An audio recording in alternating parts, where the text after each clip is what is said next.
we've got bachelors mix. And on my left, we've got what we call the spotted axis deer that I was referring to. And next to the axis deer, we've got what we call the impala there. That's the male impala with horns. You see the antlers? That one is just growing new antlers there, the spotted deer. And that one is shedding off, the other one is just grown new ones. And over there, we've got what we call the addax. Coming into picture, this one. This is the addax. Another addax right here coming in. This one's actually desert animal. Very slow, this one, the addax. And on my right, I've got what we call the new guy, the blue bull. Do you see this one? Right here. That's blue bull. They actually domesticated in parts of northern India, the blue bull. The female one is actually brown. You'll see the female one later on. That's the new guy, the biggest antelope in India.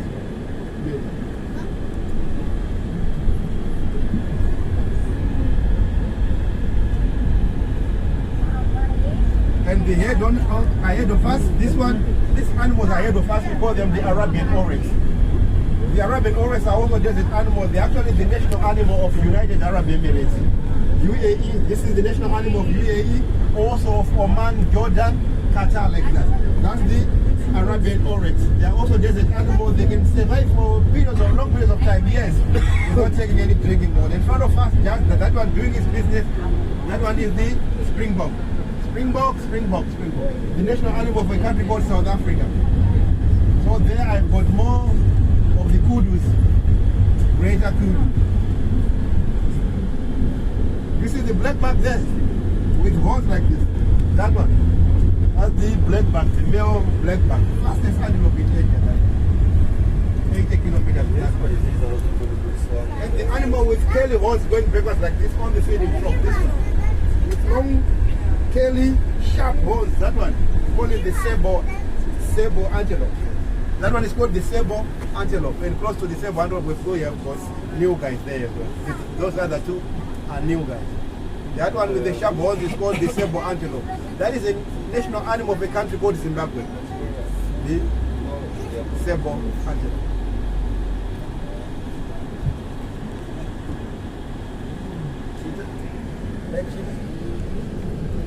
This is a favorite animal.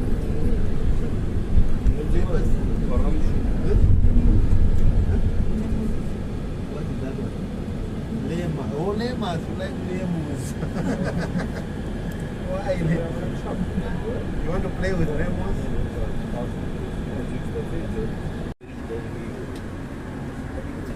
They eat only meat. That's the... We call them the Bengal tigers. I see two now. Do you see them? On my right, I see two tigers. We call them the Bengal tiger. Bengali tiger.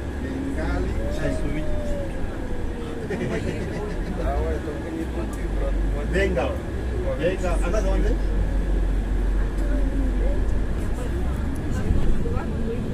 Yeah. Two more. So we've got two this side. And two again this side. We call them the Bengal tiger. Bengal tiger. This is the biggest cat. Biggest in the cat family. The Bengal tiger. So they are carnivores as well. They feed on only meat. But they are also vulnerable. Their numbers are also coming down. Problem of petting, problem of reduced habitats like that. That's the Bengal tiger.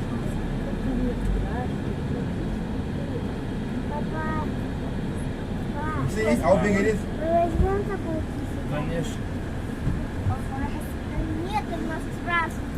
Отдельную комнату выделили. Нет, у нас пляж. This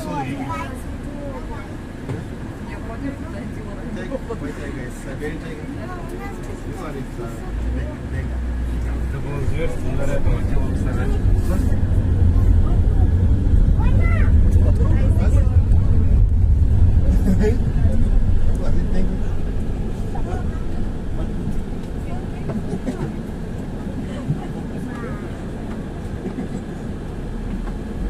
That's the Bengal tigers for you. So they're carnivores, they feed on only meat. And here in the park we give them meals about 5 times per week. The other 2 days, no feeding. Why? So that they don't become too fat, so that they can also maintain their natural essence.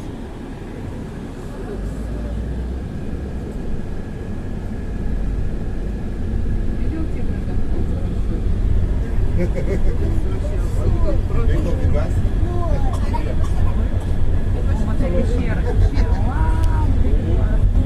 What's coming?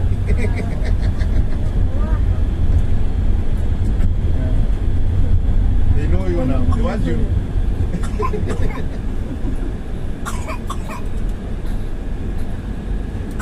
So the Bengal Tigers are also fast. They can do for speeds up to 60 to 65 kilometers per hour as well.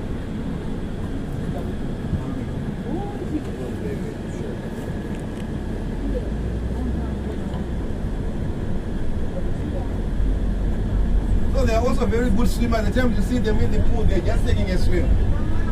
So he's chasing you a tiger, you don't run to the river as well. They are very good climbers, so don't go to the tree as well. They are also very fast, I don't know what. Just pray. Pray for the miracle.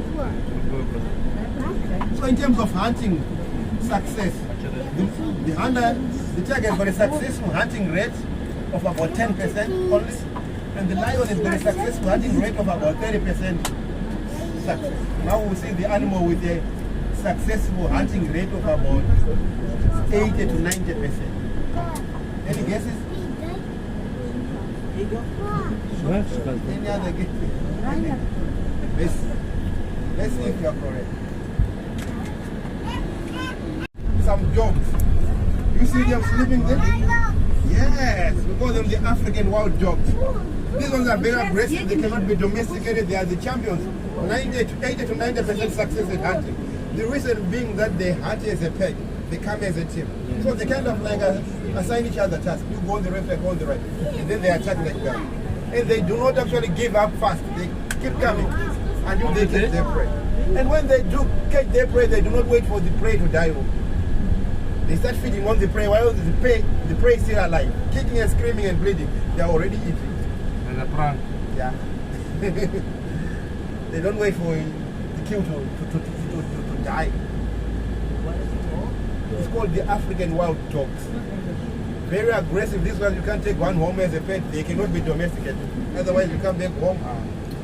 You see the kids go.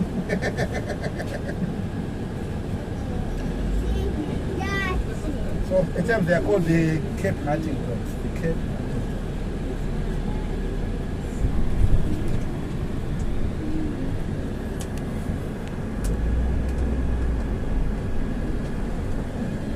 Go.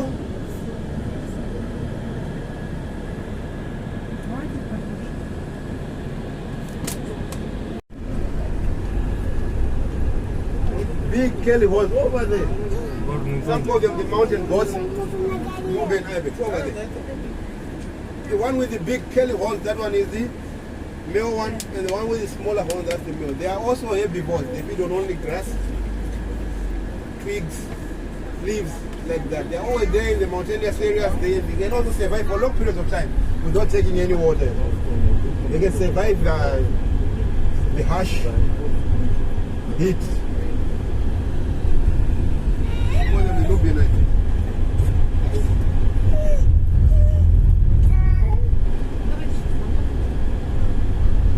So we are back to the second part of the Asian mix, where we find those animals again from Asia. On my left there, we've got the blackback, the female blackback, and the one male blackback.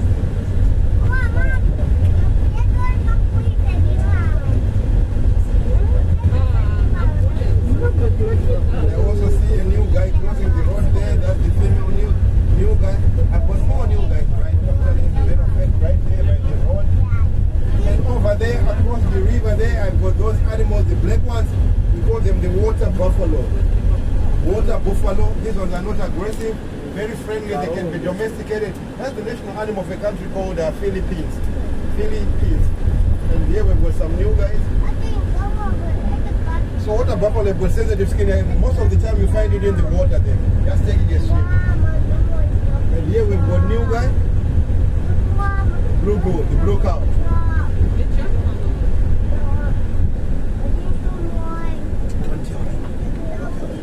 Which one is the fastest animal on land? Cheetah. Over there. Yes, the cheetah is the fastest animal on land, and the cheetah can do speeds of up to 120 kilometers per hour, plus minus. As a matter of fact, the fastest recorded cheetah did 137 kilometers per hour. Cheetah can move from 0 to 100 kilometers per hour within 3 seconds. 1, 2, 3. Antelope is 9. Antelope can do 90 kilometers per hour. Can you see cheetah there? Can you see cheetah on the right? Right here.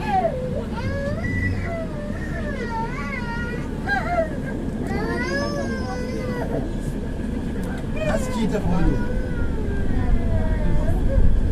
There's another one on my right. Moving by the fence there. You see another cheetah there? On my right. This one. That's the cheetah for you. You see the tail, it has got a long tail, which it uses like a steering or a rudder for balance when it's actually speeding.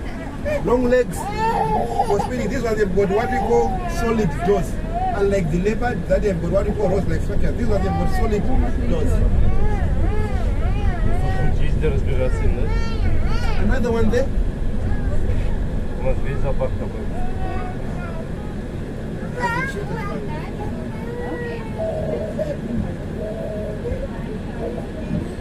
So cheetahs, we do not consider them the big cats, among the big cats. We consider them among the small cats. Why?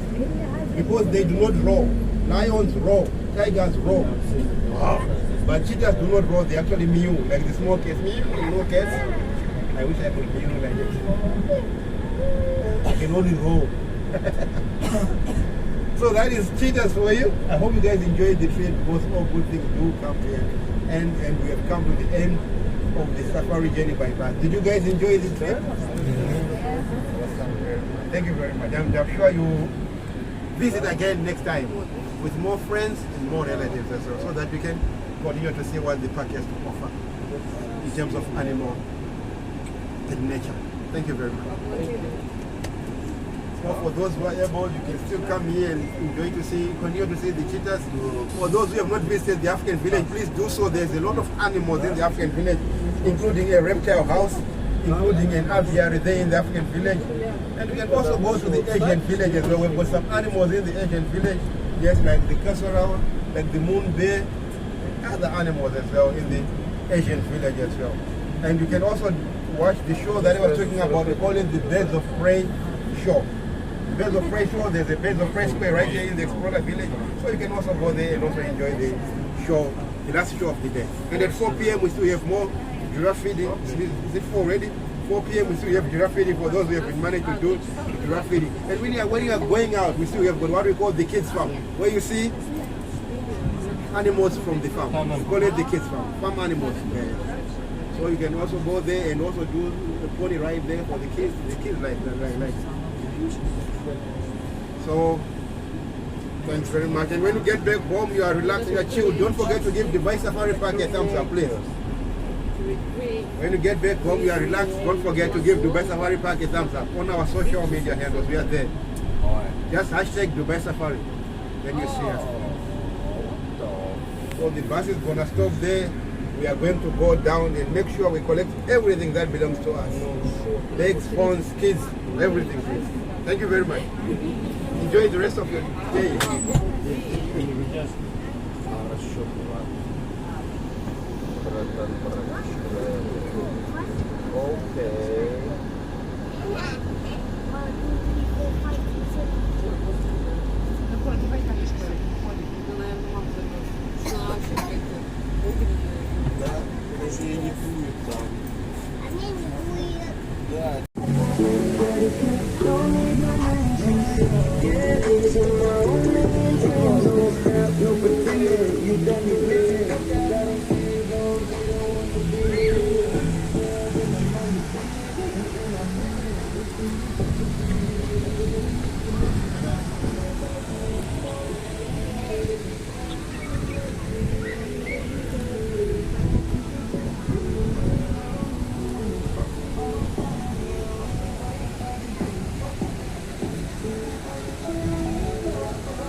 the delay. We were experiencing some technical issues, but that's all sorted. So tell me, how are you guys doing today? All good so far? Can I see a thumbs up if you can hear me? I just want to check.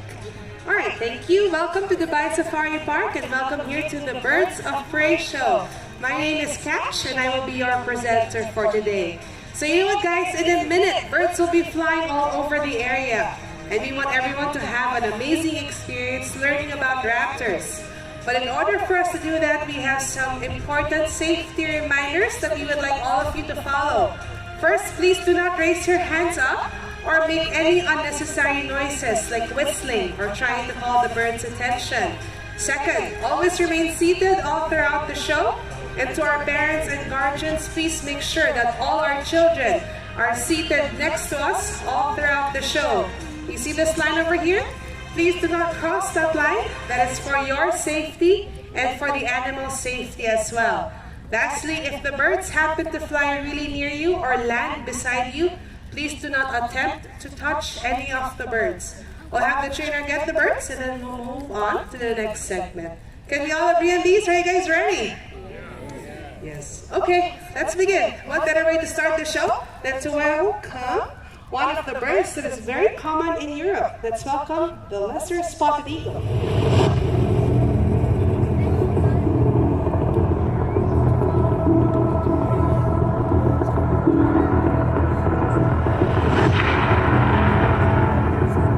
Alright, here he is. So this is Hamdan.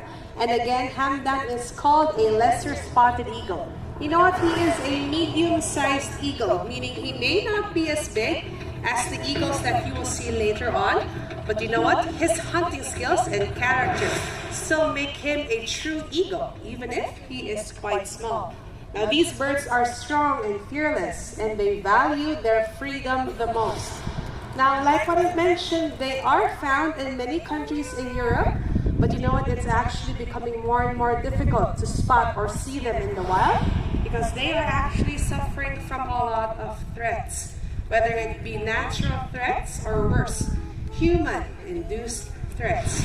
Now, they do have the ability to reproduce. In fact, they lay 2 eggs during the breeding season, but only one of them makes it to adulthood. So let's all do our part to help save the lesser spotted eagle. With that, let's give it up for Hamdan. Now, eagles are diurnal, meaning they are active during daytime. This time, let's welcome a raptor that is very popular for hunting during the night. Let's see who it is. Can you see it?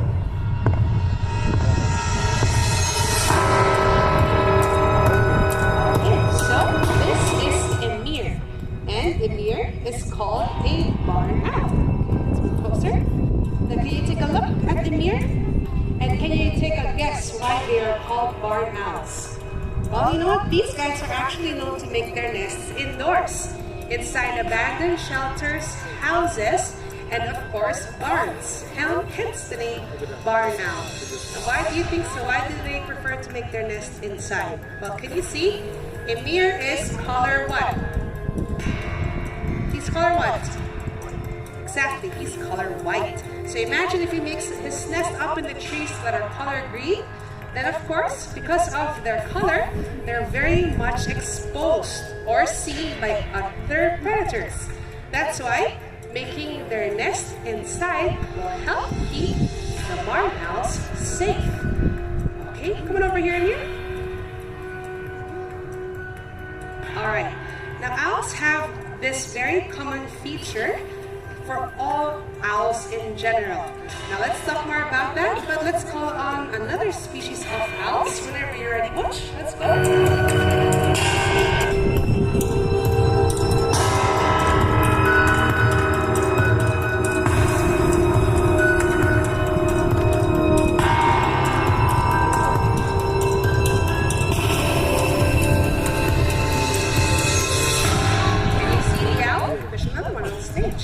Now there are over 200 different species of owls. These are just 2 of them, but they all have these common features. First, they have a heart-shaped face. Can you see what I mean by heart-shaped? Looks like a heart, right? Now that that heart-shaped face is actually called a facial disc. Now we believe that facial disc works as an amplifier to make the sounds of their environment louder. Owls also have lobed ears, meaning one ear is higher than the other. Now this helps them pinpoint the exact location of their prey. And what do owls feed on rather? Of course, mice or other small rodents. And they also have very specialized feathers that help muffle the sound as they fly so that they can stop and then catch their prey in absolute silence. Can you see how big Butch was able to swallow their meal? Now, interestingly enough, owls don't actually chew their food. They're able to swallow their prey whole. Great job there. Okay, as we mentioned, they actually have very specialized feathers that help muffle the sound as they fly so that they can stop and catch their prey in absolute silence. Now that is why they are called the silent hunters of the night. Aren't owls beautiful? With that, let's give it up for Amir and Butch. Thank you so much, guys.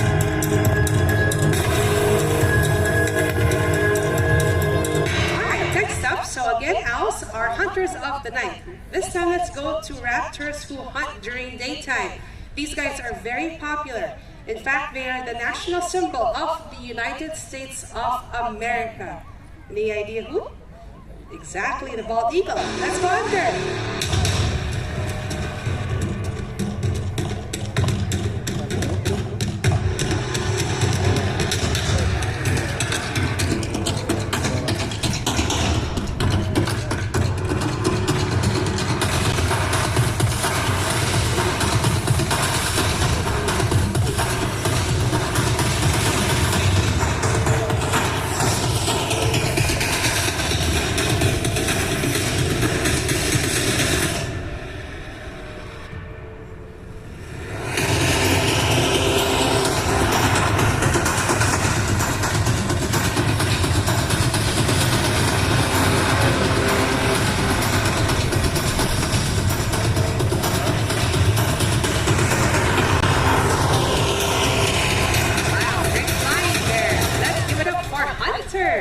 So this is Hunter, and he's actually a juvenile bald eagle.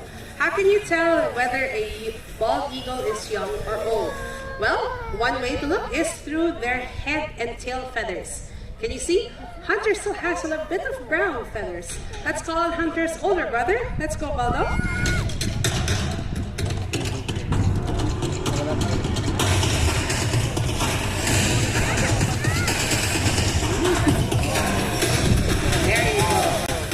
Can you see what I mean by almost completely white head and tail feathers? Because again, Baldo over here is Hunter's older brother. You know, once they turn 3 to 4 years old, that is when their head and their tail feathers will all turn completely white, and their talons and their beak will be completely yellow. That's actually where they get their names bald eagle from. It comes from an old English word, balde. Not meaning bald, but meaning white, because their head is all white. There you go. Now look at how Hunter eats. It looks like he's covering his wings, or his food rather, with his wings, right? Now that behavior is actually called mantling. Now a lot of other raptors do this, including hawks and falcons, wherein they're feeding in open fields like this. So one way to protect their food is to hide their food with their wings. Let's see if Baldo will do the same. Now let's see. He's also covering his food with his wings. Aren't bald eagles magnificent creatures? Okay, there you go. Thank you so much, Hunter and Baldo. Let's give it up for our beautiful bald eagles. Alright, now this time let's talk about their hunting strategies, or how they hunt. First, we'll show you how raptors are able to grab their prey in the water. Next, how they're able to catch their food up in the air. And lastly, how they're able to grab their food on land. Let's talk more about the bald eagles. Let's call on Alice, who will show us how she hunts in the water.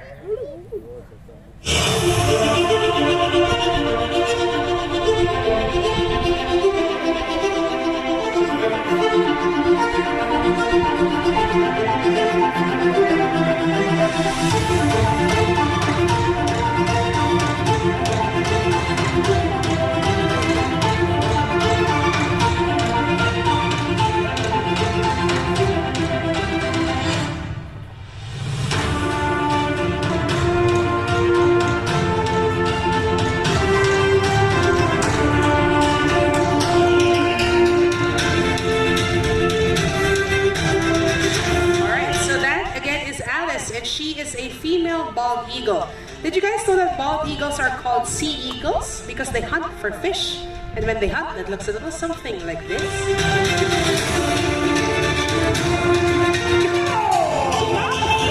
Amazing! Hear that? Yeah, it's a celebratory sound. She's telling everyone that she was able to successfully catch that fish. But listen again, as trainer Asmin approaches Alice. Yeah. This time though, Alice is actually telling trainer Asmin, excuse me trainer Asmin, can you please leave me alone so that I can enjoy this fish? Exactly, Alice, she's very happy today, huh? Okay, but again, we're talking about how they hunt. So as you just see, they don't actually dive into the water.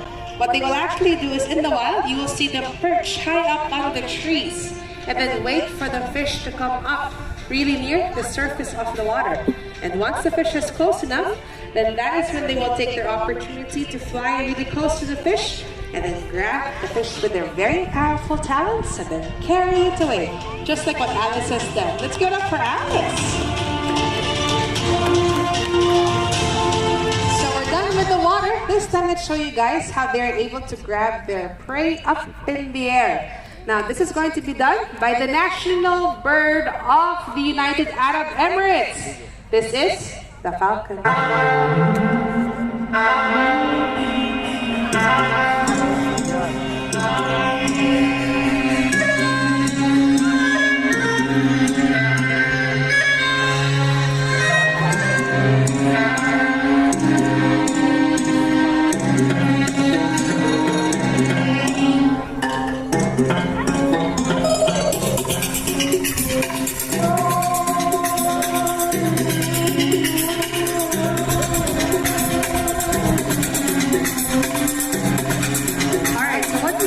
Right now is called falconry. This is a traditional Emirati sport.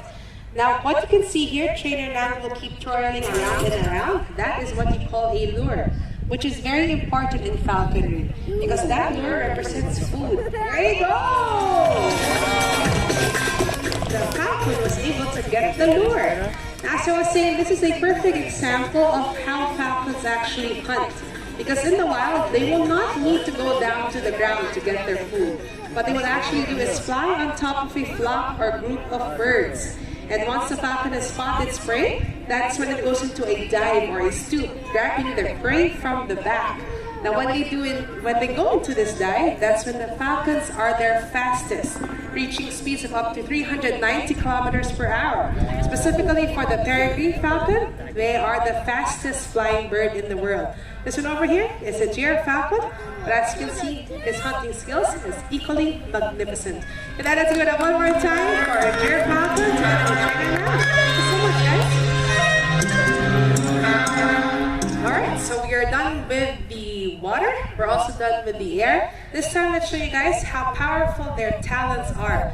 Let's call on the national bird of Mexico to show us how they grab their prey in the water. This is the golden eagle.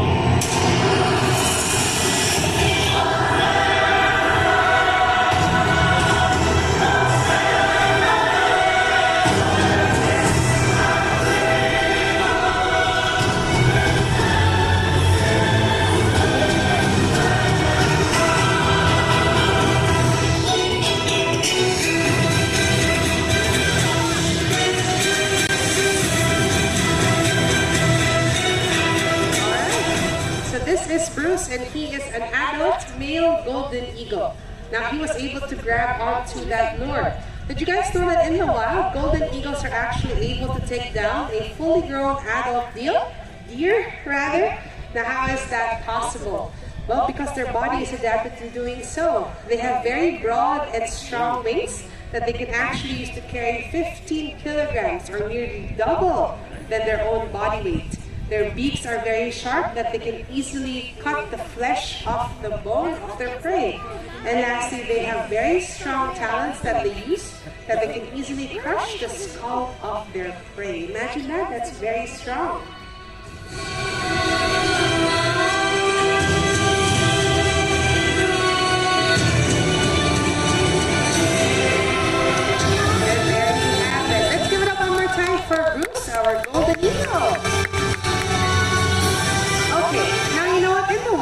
guys, a specific group of raptors who eat on dead and decaying animals.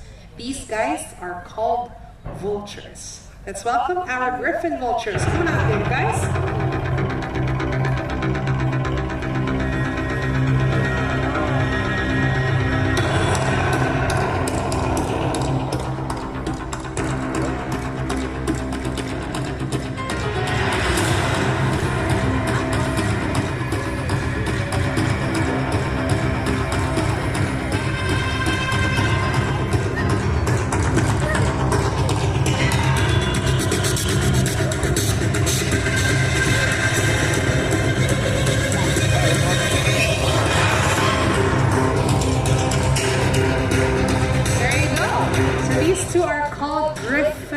Vultures. Now you know what? All vultures have this unique feature wherein they have a bald head and a long neck. Why do they have that? Well, again, these guys are scavengers, meaning they feed on dead and decaying animals. So having a bald head means that they will be able to stuff their faces inside a dead animal's carcass or their body without having blood or parasites stick to them. Hence, their bald head.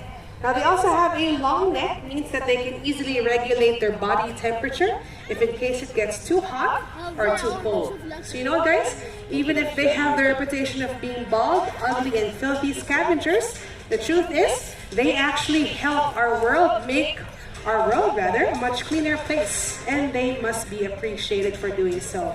So you know what, guys? All the raptors that you have seen today have very little to no natural enemies. These guys only have one thing to fear, which is unfortunately us humans. You know what? Raptors face a lot of human-induced threats, and like illegal hunting and the loss of their natural habitat. So you know what, guys? Let's all do our part to help protect and save these beautiful raptors. So, on behalf of the elite hunters, the trainers and myself, we'd like to thank you all so much for joining us here today. We hope you all enjoyed the show, and we hope that you have an amazing day only here at Dubai Safari Park. Goodbye, everyone!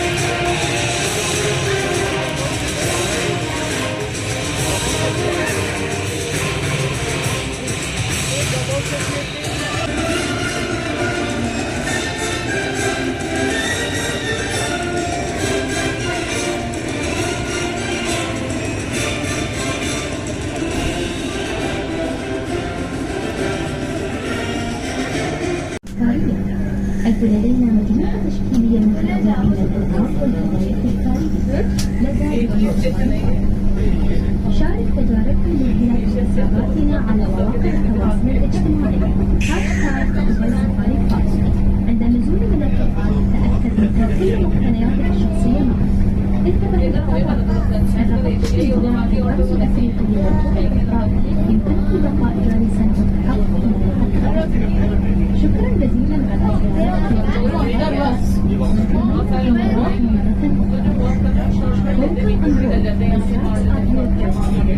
Safari Park. Hope you had a great time and enjoyed your experience with us. Visit the area adjacent to the main building, to the exit station. For those who have not visited the Kids Park, it's your perfect time to see some very uninvestigated island collections. Explore the Wadi, take a look on the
looking at you.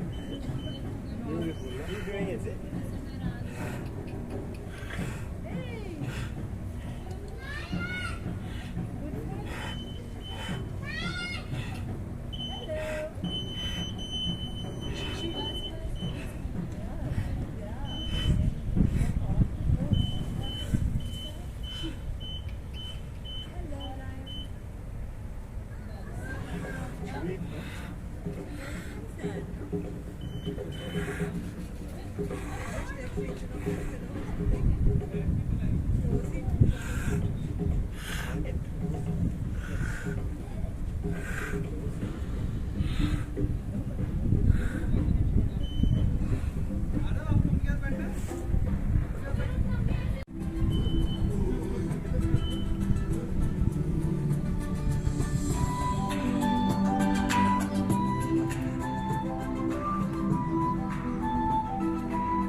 நல்லா இருக்கு sir.